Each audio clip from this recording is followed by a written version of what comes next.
Hello everyone, this is Raakhi Rupani, Communications Coordinator for BNI here in the UAE. And today we have with us James Berry. He's from the Falcons chapter and he has been a BNI member for the last 16 years. Yes, you heard it right, 16 years. And today let's hear from him, his journey in BNI and how he's evolved and learned through this powerful platform that we have. So let's get talking to him. Hi, James. How you doing today? Hi, Raakhi. Nice to see you again. James, I know it's been a while, and we also belong to the same chapter, Falcons, and it's great to have you on this online platform here with us. So, for the benefit of all the people who are viewing this video, just tell us about your business, what it is called, what do you do, and your category in the chapter as well. Okay. The business is called James Berry and Associates, or JBA. It's been going for over 30 years in Dubai. It's a law firm. We've been legal advisors for such a long time, both in the commercial field and also in private client. But our category is commercial. So a lot of business contracts, a lot of knowledge about different industries and how their contracts should end up, and how the contracts can position our clients so that they are stronger as a result. That's what we do. That's great. And it's your business, it's on your name. Tell us about how it all got started. How did you decide on this business? I think it started when I was about 24 or 25. I got my first job in Bahrain, working for a very famous Jordanian lawyer, my first job, and I was simply amazed. And I think it was right back then that I thought, I've got to do this myself. I really have to do this. I don't care when it is, but I'm going to work towards it as hard as I can. And the chance came in 89 when I came down from Qatar, and the ruler's legal advisor said, here's your license, go for it, don't mess up. And it's been fun and drama ever since. That's interesting. So James, for the benefit of all the viewers here in the room, tell us how long have you been in BNI and what made you decide to join BNI in the first place?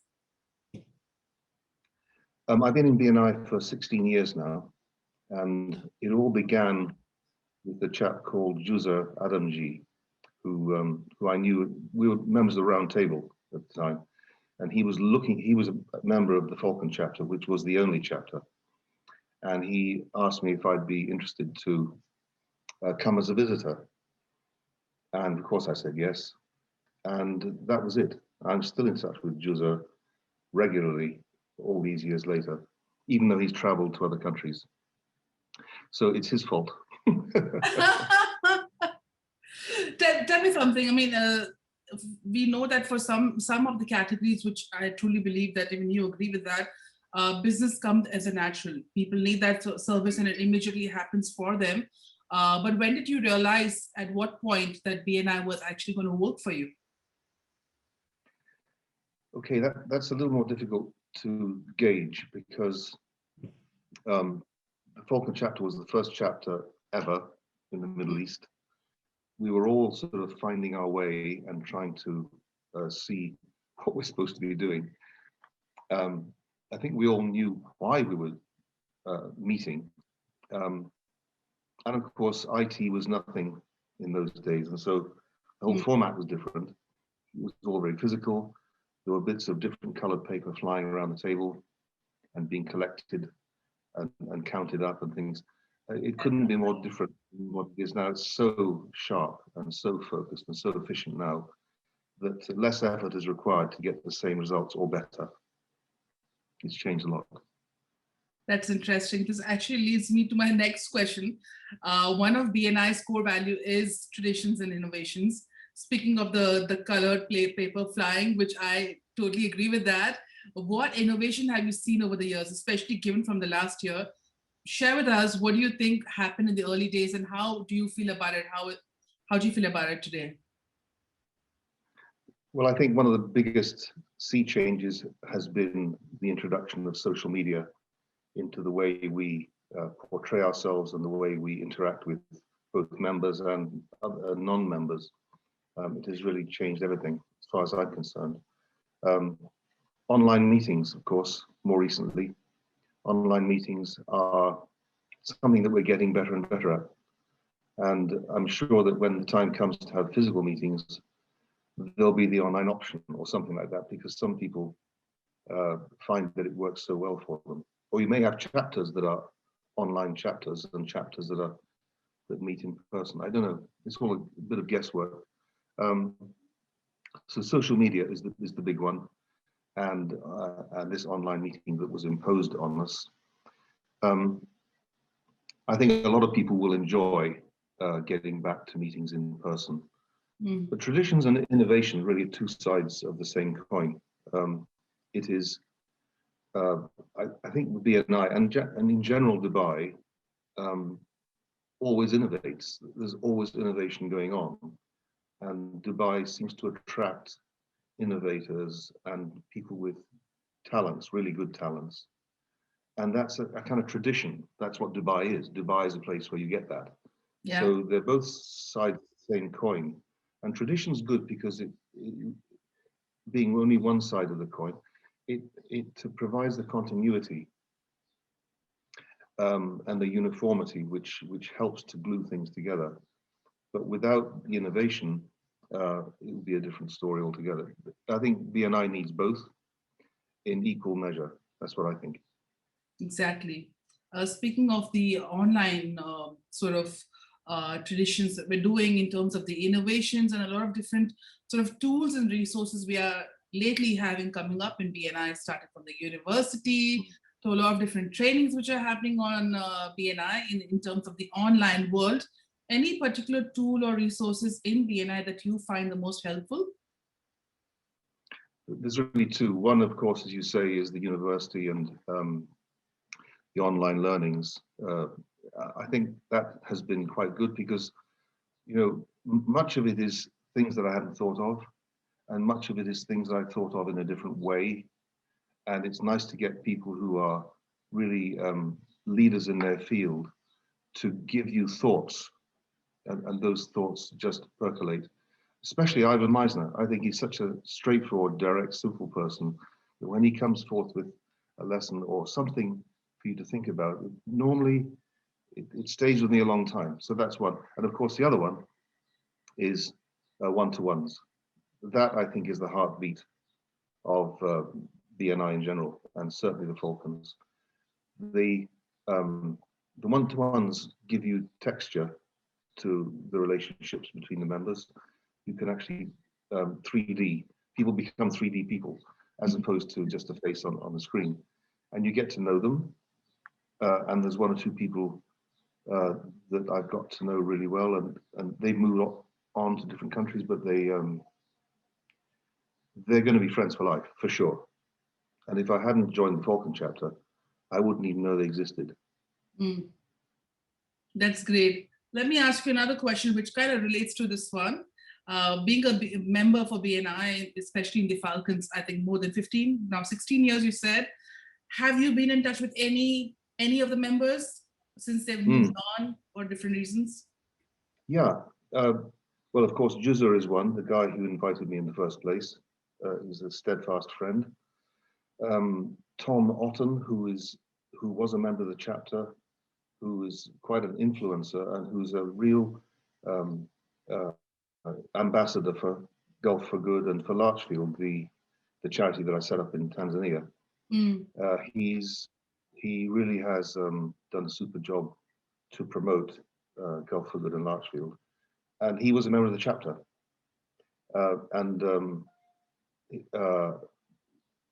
The Paula and Anna, you know them? Yeah. Paula and Anna, the Purple twins. Yeah. Yes. One's in France, and still here. They will also be friends for a very long time. And of course, Mahanad and Arshi and Dee Taylor and people like that. So there's lots and lots of people that are still in touch. And even though they're not either in the country or members of the chapter, I'm always looking out for them. It's a sort of a habit you get into, I think, with BNI. It's a second instinct you have. something goes ping in your mind as soon as a conversation comes up. You think, oh, I know, I know. And of course, if you don't get a kick out of giving referrals, you're not really going to enjoy BNI.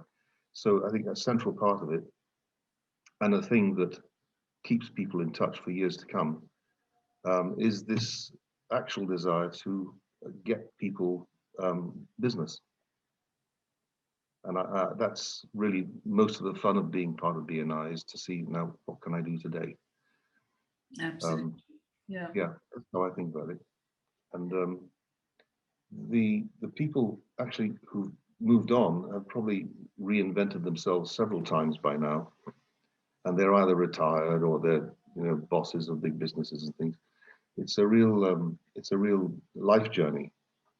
So it's a bit odd that someone stays a member for 16 years. I'm sure I'm the longest term member on the planet. I hope I am. In UAE, yes, you are. You are in UAE, in fact. Yes. Really? Wow. Anyway, the thing is, it's taken me on journeys I never would have traveled if I hadn't joined. I know more about the geography of Dubai, apart from anything else, because we've had meetings in various places. I never would have known those places otherwise, but it's the people. Yeah, yeah. I totally agree with you on that. The relationships and the lot of information that we actually get, I wouldn't have actually got it from any other place than BNI. Speaking of the relationships, there's much more which goes on, which again, people do join BNI for, is the business, which is the tangible benefit of BNI, which is built in year after year. So any figure or any percentage, any proportion of your revenue, you feel that you can feel free to share, that comes directly from BNI. It can be members, non-members, but coming straight from BNI.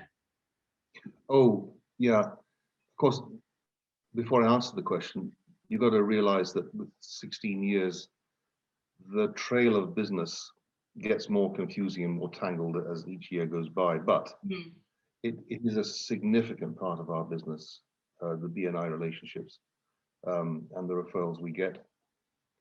Certainly the corporate and commercial stuff, we've had the most amazing referrals. And in the private client side, we've had a lot of referrals too. So I'd say it is probably over 25%. If I count all of the kind of business we now do and where it all came from in the first place. Yeah, about 25, maybe a bit more. Yeah, given that your business is something which is completely relied on the trust. So that is what you've built over the last so many years with all the members currently, and also the members who've been with us and left. So I totally agree with you on that. That's amazing, Jim. It's also very good for you, whatever field you're in, that you are accountable to your other members of your chapter and BNI in general, because it makes you really focus and sit up straight and do your work to your best of your ability, I find. Yeah. Backbone. Absolutely. I totally agree with you on that. What are your biggest lessons you've learned in your journey as a member?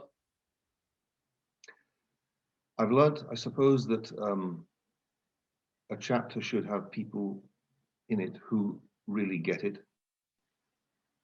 It's fine to have numbers, but there are some people who, for some reason, they're not on that wavelength, and they've joined, they shouldn't have. But there are people who joined who should have, and it's the quality of the member, not the number of the members, that counts. That's what I've learned. You could have a medium-sized chapter that is really well attuned, each member to the other. And I think that's a better thing than having a huge chapter where you scarcely have time to talk because there's so many people. That I think I'd prefer the first. Exactly. Very, very rightly said. Anything that you would be doing differently from the time that you joined? I mean, you were starting a membership again? There's only one I can think of. I would not have waited so long to train my firm to realize the benefits of BNI. So for longer than I should, I was just pulling it myself. And if I had really thought about it in the early days, I would have educated my whole firm to understand that this is a really good pipeline and let's see if we can create multiple relationships as early as possible, rather than just doing it solo. I think it's much better. So that's what I'll do. That's what I've done. That's great. That's great learning. Any, before we let you go, Jim, any last bit of advice to all the BNI members in the room? This can be also for new members or people also considering to join BNI. What would you advise them? Don't be put off by the fact that you have to talk from time to time. Don't be put off by that, because BNI is the best way I can think of getting comfortable with talking in public. If you can find a thing like this where you can make all of your gaffes, all of your mistakes in front of your friends, you will get good quickly. And it shouldn't be a thing to put you off. It should be a thing that's there for free, basically. And I think a lot of people, when they join BNI, they're a little bit nervous about being heard by lots of people. Shouldn't be. That's my lesson. That's great. I totally agree with you on that, Jim. It's very good learning and very good piece of advice to all of us. So there you have it, guys. Everybody watching us. Great to have you with us, Jim, a well-seasoned member of BNI and a Falcon member. I'm so proud to have you with us today. And thank you so much for being here with us. Thank you, Raakhi. Terrific.